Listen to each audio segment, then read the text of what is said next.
You ever see something so wild before breakfast that you have to stop and ask yourself, is this really happening?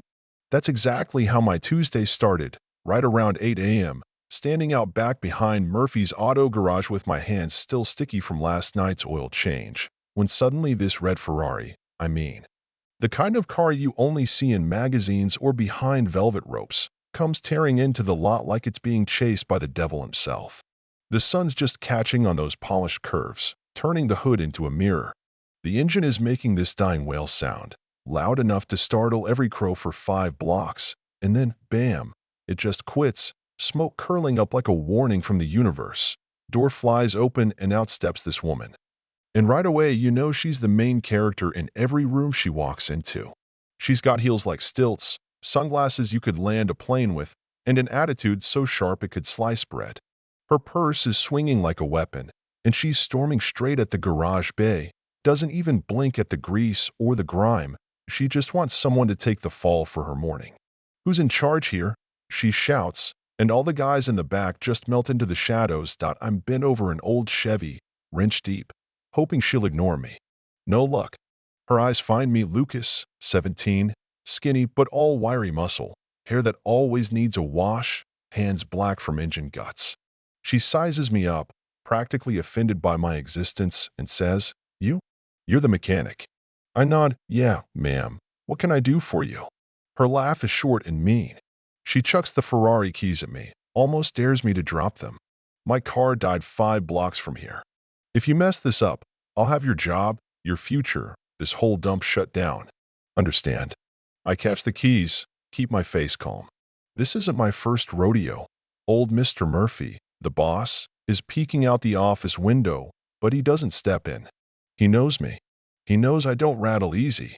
But the woman, Vanessa Carlton, I learn later, she's pacing, huffing, snapping photos like I'm some kind of threat. She says it's for documentation, but it's pretty clear she wants me to feel small. The garage smells like burnt coffee and rubber, sunlight streaking through grimy windows. Every tick of the clock feels like a dare. I pop the hood, get to work. It's a beautiful engine, if you care about that kind of thing. Just a simple electrical failure, a little fried wiring, but the tension makes it feel like brain surgery. Vanessa keeps grumbling, loudly announcing into her phone how unprofessional this place looks, how she's lowering her standards just by standing here. I say nothing. You know how some people get quieter the angrier they get? That's me. 5 minutes pass, then 10, she's fidgeting, arms crossed so tight you'd think she could snap in half. Finally, I close the hood and step back, heart thumping. "Try it now." She gives me a look like I'm trying to scam her, but she gets in, turns the key. The engine purrs, smooth as silk, no hesitation. She freezes for a split second, caught between relief and maybe even respect. But just as fast, she snaps back. "What do I owe you?" she asks. I shrug, tell her, "Nothing. It was a quick fix." She laughs, sharp, like I told a joke. "That's cute. You expect me to believe that?" She's staring, as if trying to spot the trick. "Really? No charge?" I look her in the eye, say, "Sometimes folks just need a little help. Doesn't have to cost something every time." She's silent, thrown off by the idea, then snatches her keys and takes off without another word. Ferrari peeling out, probably still fuming. But I don't let it get to me. People have bad days, and honestly, I've seen worse. What I didn't know, what nobody in our little town knew, was that the whole thing had been recorded. There's this lady walking her dog across the street, phone out, just live streaming her morning because why not? And she catches every minute, Vanessa screaming, me working, the whole no charge thing. By dinner, the clips everywhere. Team mechanic keeps his cool while rich lady melts down. 7 million views before midnight. Suddenly, people start poking around, wanting to know who the grease kid is, and they find out about my little sister, Emma. She's 12, has cerebral palsy, lives with me since our parents passed. They see I work after school, saving up for a van with a wheelchair lift so Emma can get to her doctor without me having to carry her in and out. And the internet, sometimes it's a cruel place, but sometimes it shows up big. People start sending money. Celebrities tweet about me. Some talk show out of New York calls and says, "Bring your sister, we want to meet you." Meanwhile, Vanessa Carlton, queen of the social scene, is suddenly the face of privilege gone wrong. She releases a public apology, calls her own behavior unacceptable, and then drops out of sight. I figure that's that. But 3 weeks later, this sleek black Rolls-Royce pulls up at the shop, like something out of a movie. I'm under a truck, fighting with a rusty brake line, and when I slide out, I see her Vanessa, but this time, she's not in high heels or designer sunglasses. Just flats, simple pants, and eyes that look tired, but softer. She walks up, voice barely above a whisper. "I was awful to you," she says. "You didn't deserve it." I just listen. She hands me an envelope. It's a letter from her family's foundation. "We want to sponsor your college. Full ride. Any engineering school you pick." I'm stunned. She smiles, for real this time, no walls, no armor.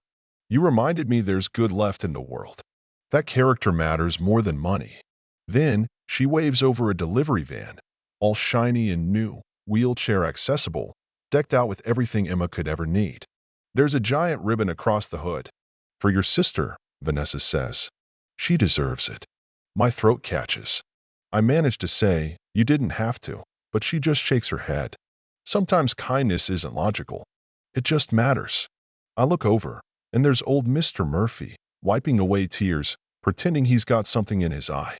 And that's how a teenager with grease-stained hands and a heart full of hope ended up changing the story for a woman who thought she already knew how life worked. Not by fighting fire with fire, not by lashing out, but by staying calm, by helping, by reminding someone that we all have a chance, every day, to show what we're really made of. And you know what? The internet never forgot the day a rich woman lost her cool at a garage and a broke kid answered her with kindness. The story made people question who they were rooting for, who they wanted to be.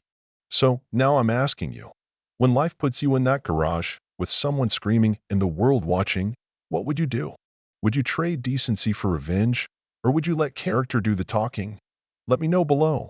What's your take on what's fair, what's right, and whether a little bit of kindness can still change the story, even when nobody expects it? I'm ready to hear your story, too. You ever think a single moment can turn your whole life upside down?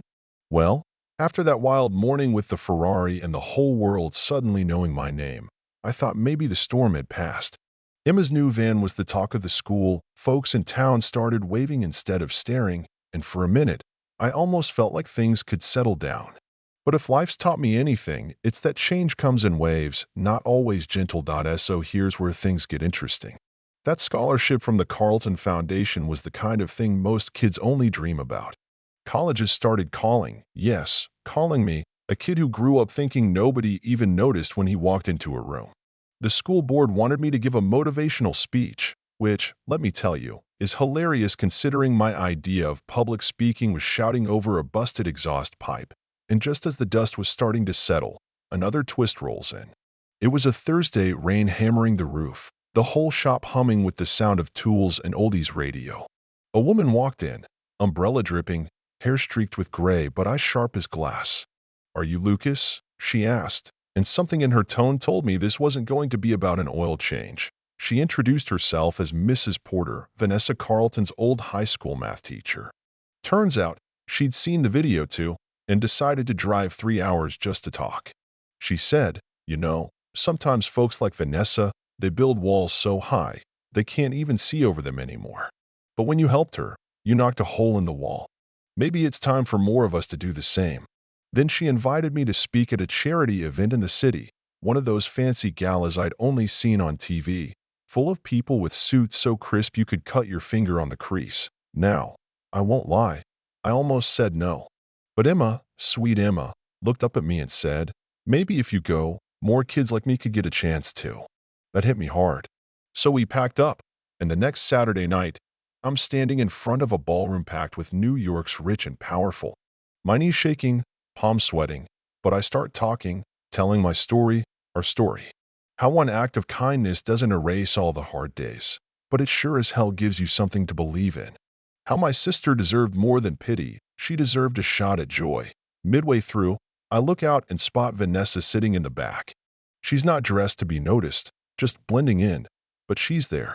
And when the crowd stands to clap, I see her wipe a tear, and for a second, It feels like the world's spinning in the right direction. But that's not the real twist, you know?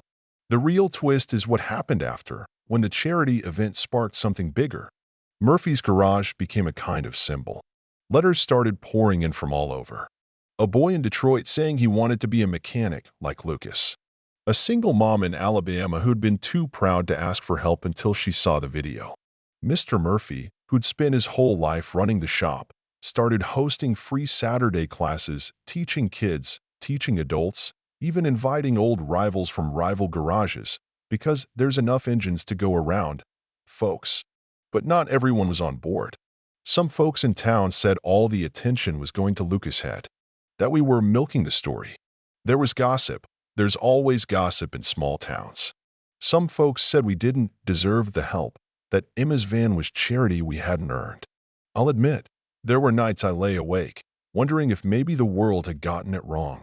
But every morning, Emma would roll out, grinning ear to ear, and I'd remind myself kindness doesn't keep score. Then, out of the blue, the city council approached me, said they wanted to create a community fund. So no kid in our county would ever go without medical transport again. They asked me to help lead it, not just as a name, but for real. For a kid who used to fix cars in the dark so nobody would see his hand-me-down clothes, that was terrifying. But I thought, maybe it's time for me to knock a few walls down myself. That's when Vanessa reached out again, this time as a friend. She showed up at the shop one evening, carrying a box of her late mother's tools. My mom loved fixing things, she said. Maybe you can teach me? So I did. We started small, changing a tire, checking the oil, me laughing at her first try. It was weird at first, but after a while, it just felt normal. Like maybe we were both fixing more than cars. Maybe we were fixing the story of who we thought we had to be. And so, the world moved on. Viral videos fade. Hashtags disappear, but real change sticks around. Emma started tutoring other kids who needed help reading. Murphy's became the unofficial heart of the town, a place where nobody was too rich or too poor to need a hand. Some days were still hard, bills still stacked up, cars still broke down, but now, when things went wrong, there were more folks showing up to help. Funny thing, if you'd told me back when that Ferrari rolled and that my life would end up here, I'd have called you crazy. But here we are. Sometimes you fix an engine, sometimes you fix a heart, sometimes, if you're real lucky, you fix a town. So now, I gotta ask, when you see a wall in someone else, do you walk by? Or do you pick up a hammer? Can forgiveness ever really change a life? Or do we just tell ourselves that so we can sleep at night? Go ahead, leave your thoughts below. I want to know, where do you stand when the dust settles? Because in my book, the story's never really over. It's just waiting for the next twist.